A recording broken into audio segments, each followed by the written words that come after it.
पहले आप इसकी आवाज़ सुन लें, ठीक है, फिर आपको मैं उस सलेंसर की आवाज़ सुनवाता हूँ जो ओल्ड मॉडल का है।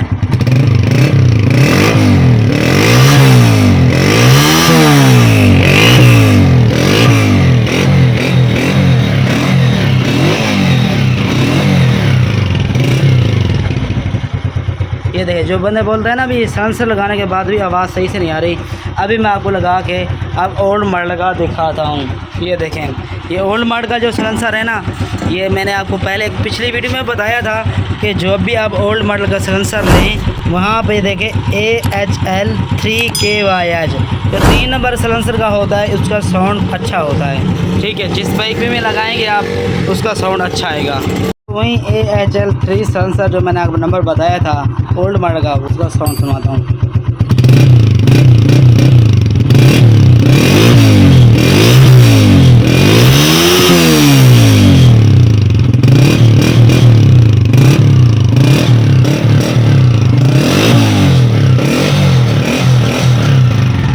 दोस्तों आपको दिखने में किस तरह लग रहा है पुराने मॉडल का, न्यू मॉडल का मैंने आपको साउंड सुनाया, आप ओल्ड मॉडल का भी इसका अच्छा साउंड इस तरह परफॉर्मेंस नहीं कर रहा। जो बंदे बोलते हैं कि यार इसका अच्छा साउंड है, क्योंकि बहुत सा पुराना मॉडल है, चल चुका है, इसके अंदर जो इसके जालियाँ बने हुए होते हैं, तवे बने होते हैं, वो उसके जो है ना ख़राब हो चुके हैं। इस तरह क्या करते हैं, क्योंकि मैकेनिक इसके अंदर सेंसर के अंदर सरिया डाल के चोट मारते हैं, जिस वजह से साउंड को बेहतर करने की कोशिश करते हैं। वो साउंड फिर वो वाला नहीं रहता जो जेन्युइन होता है। तो अगर इस तरीके से आवाज़ आपको मज़ा ना दे, फिर इसी नंबर का आपने एड्रेस होंडा वाली शॉप पे जाके न्यू परचेस करना है, फिर आपने साउंड टेस्ट करेंगे, फिर आपकी बाइक का अच्छा परफॉर्मेंस करेगा।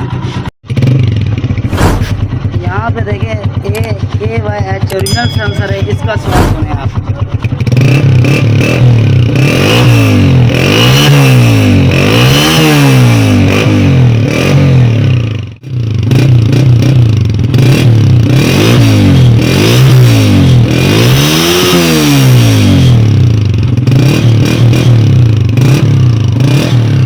वजह यह है कि वो सिलेंसर ख़त्म हुआ था, बहुत पुराना था, जिस वजह से साउंड अच्छा नहीं दे रहा था। दोस्तों उम्मीद करता हूँ मेरी आज की वीडियो बहुत ही आपको अच्छी लगे तो लाइक और चैनल को सब्सक्राइब करना ना भूलें। दोस्तों आज की इन्फॉर्मेशन बस इतनी थी, मिलते हैं अगली वीडियो में। अल्लाह हाफिज़।